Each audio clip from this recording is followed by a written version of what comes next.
let's move on to Drake. What's Drake going on? Drake, one of the biggest artists in music history. Is it gonna keep like a daily thing? And then they want to ask, well, how come we just not Kendrick? Because Kendrick don't do this every fucking day. At some point, how many of y'all is not gonna just say it's you, motherfucker?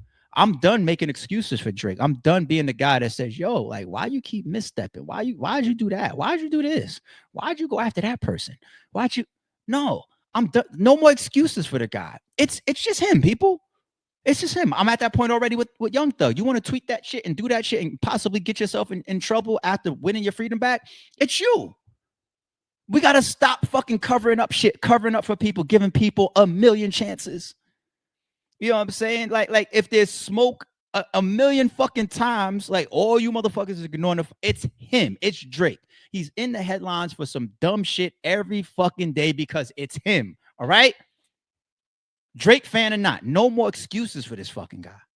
Drake is once again on social media attacking somebody that's spoken out against him. Now, let me just address a couple comments that I see from certain people. Hey, chicks, why are you always making content about Drake and not Kendrick? Well, it's a very simple answer. Drake makes it very easy to do content on, and he's on social media every single day being sensitive. We don't see Kendrick on social media trying to attack bloggers. We don't see Kendrick on social media crashing out on any of his business partners. And we also don't see Kendrick on social media threatening to fight people. The greatest, the best, Drizzy Drake said, Aiden, I will fight on Branders for free. All my life, I'll fight for free. I want to fight Eddie, and you fight B-John. So Eddie and B-John, it would be a great event. We could do something to do with charity. Let's do it. Let's give the fans what they want. We can get Drake to fight for free on Branders if he fights Eddie. And I can fight B-John. I say we run it. Let's do it. I'll fight B-John. Drake fights Eddie. It's amazing. All right? I'll be ref. Huh? You ref. You ref. Okay, listen, how about this? You fight Eddie, I fight B-John. Let's just make it. Fuck it. Let's do it. I'm in. Yeah, Eddie, bro. You give me the fuck. You tell me fucking. I'll fight these guys out of Walmart, brother. Let me know. All right, brother. I'm here. Love you. All right. All right. Right now, the one thing we know about Drake is that he's chronically online. Drake is on Twitter. Drake is on Instagram. Drake damn near might be on MySpace, Facebook, and Black Planet. The guy sees everything that's said about him, regardless if it's true or false. Last week, we saw Drake and his lawyers add Screwface John, who's a YouTube reactor. Make sure you guys go check out my guy Screw's page. As you guys can see right here, in one of the documents that Drake and his team requested, it says all documents and communications relating to the person or persons using the X handle at Screwface John and email screwfacejohn@gmail.com. Somebody please tell me why the fuck Drake wants to see the emails of a YouTuber. It's all very strange, but tonight, Drake is continuing his attack on YouTubers. This time, it's Rob Markman. Yes, Rob that does not bother anybody. For some reason, Drake does not like what he said about him in the past. Now, you guys remember Drake's favorite insult right now is to call somebody a goof, a goofino, goofina, any form of variation that has the word goof in it. For some reason, that is the most disrespectful word to Drake. Drake found a page on Instagram that posted this clip of Tory Lanez doing an interview with Rob. Now, mind you, this interview is 5 years old. And as you guys can see with the caption there, it was meant to be a joke. It says, me, reciting Lil Wayne lyrics to my friend after a long night out. It's Cry Wolf.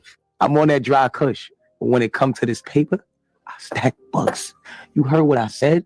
I can put you on your feet or put some money on your head. Life is not cheap. You're better off dead if you can't pay the fee. Shout out my nigga Fee. See, every nigga at the door don't get a key. Outside looking in. Now tell me what you see. This is about money. This is bigger than me. I told my homie, don't kill him. Bring the nigga to me. Listen, don't miss. You fucking with the hitman. Kidnap a nigga and make him feel like a kid again. Even though this was meant to be a funny clip, Drake said, nah, bro, I'm gonna take this time and opportunity to take shots at Rob. Drake got in the comments and said, of course, this goof Markman couldn't finish the bar. Free Tory. Now, it looks like Drake was trying to discredit Rob, basically saying, yo, if you can't finish that Lil Wayne lyric, you don't know hip-hop. It's a very, very petty shot at Rob, but Rob was not playing around with Drake either. He fired back at Drake, telling him, bro, but if I start calling you names, you're gonna sue. You see, Drake, you see why that lawsuit is a horrible idea for you? Not only can you no longer talk tough and crazy in your records, but you no longer can call anybody any names because you're currently suing somebody for calling you a name you didn't like. Unless you want to create a space where you're the only person allowed to call somebody names. This kind of... It's a Tory clip. The blogger doesn't finish the bar. Well, and Wayne Lyric, right?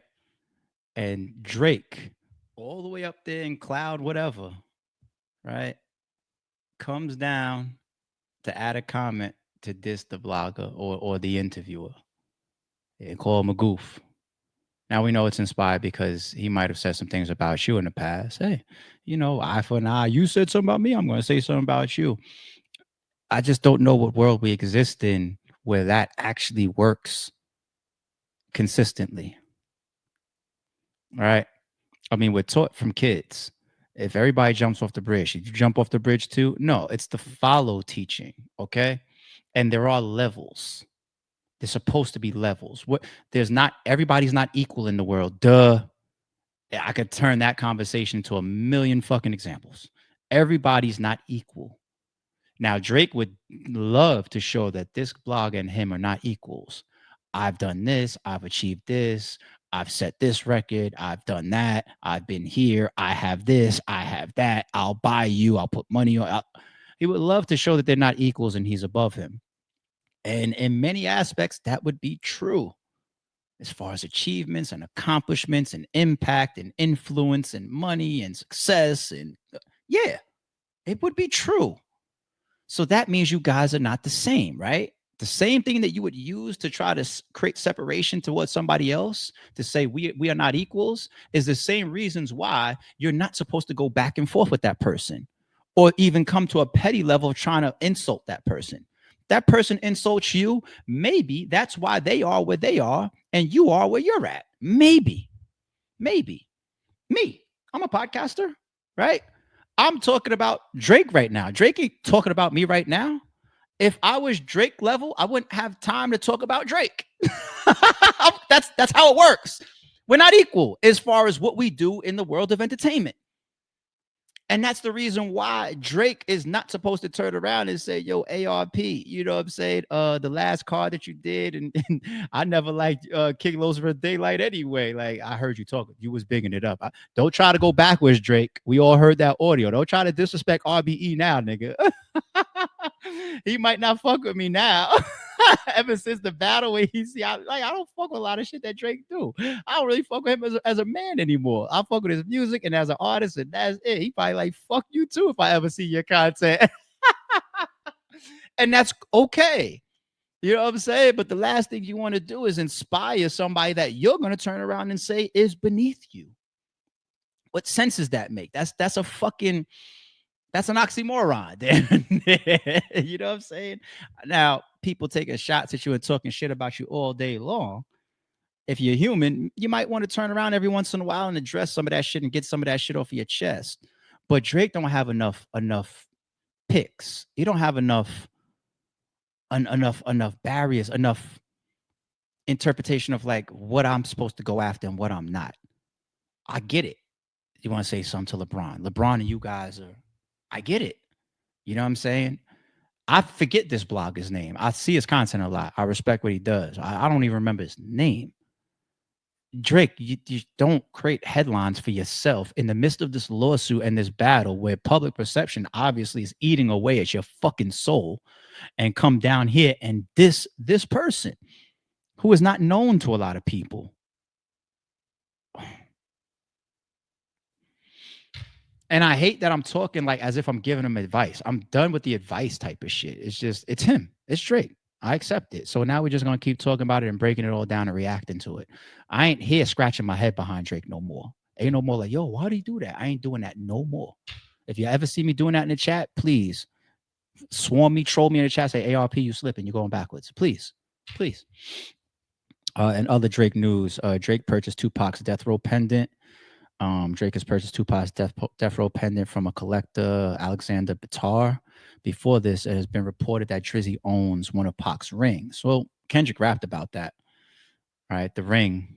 So I have some respect for you if that comes back home. Let's take a closer look at it. He's got the Pac joint now, pendant. The classic from the album cover. Look at the back of it. Says, All Eyes on You, 1996. All right. So on one side, I would say Drake is obviously a collector. He's got Pharrell shit too. You want to stick up for Pharrell? Tell him come get this legacy out of my house. He's got the ring that Kendrick rapped about. In this auction, I believe it was also said that he bought a Michael Jackson vinyl that's got a bunch of like Michael Jackson and a bunch of autographs on it and whatnot. So he's a collector. But the things that he collects seems to always send a message. Like I never heard that like he's got the most rare Michael Jordan rookie card in the world. You know, like I don't be hearing it. He might in his somewhere in his trophy room. He might, but I don't see that shit making it public, which means he may not want it to go public because you put out certain things. Hey, look at this picture. I got the Pac pendant. Where's the picture that just says, "Yo, I got the Biggie Smalls autograph." Like that's dope. He's been a collector though. Then they say he said himself, I'll still say allegedly, he got a video of a younger version of himself about how he bought Pusha T's microphone that was autographed off of like eBay or something, right? Ironically, you end up at beef with him. You bought his microphone. Anyway, so he's a collector, but to have like to go after like the Pharrell chain, I feel like he's somebody that would want like, I don't know, the car that Kanye had an accident in, you know, or Pac's chain. And the estate made me take TaylorMade down. Watch this. Now I got the pendant over here. You know, it's like the petty side of shit. And collect what you want. You want a bunch of people's chains and medallions from hip hop. Now, in the position that you're in, it kind of is starting to make you look weird.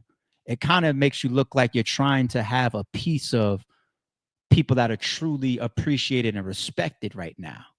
Pac, you would never have. Drake will never. See, that's one thing that he knows that he lost. God forbid, if Drake died tomorrow, he would never have the endearment and the legacy of like a Biggie. Or Biggie's got like 2 albums out. And one of them, like the double disc came out, he had already died, right? Life After Death, right? So some people would say 1 album, like, you know what I mean?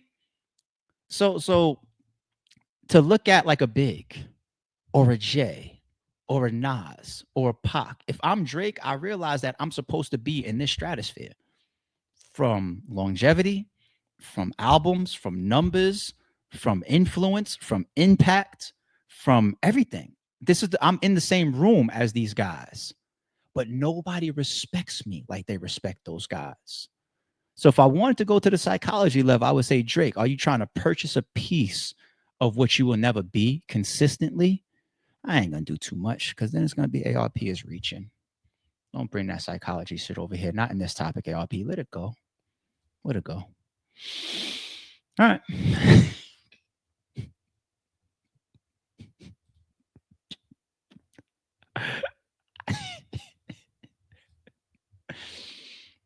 I know once I say it right on live. He still put it out there.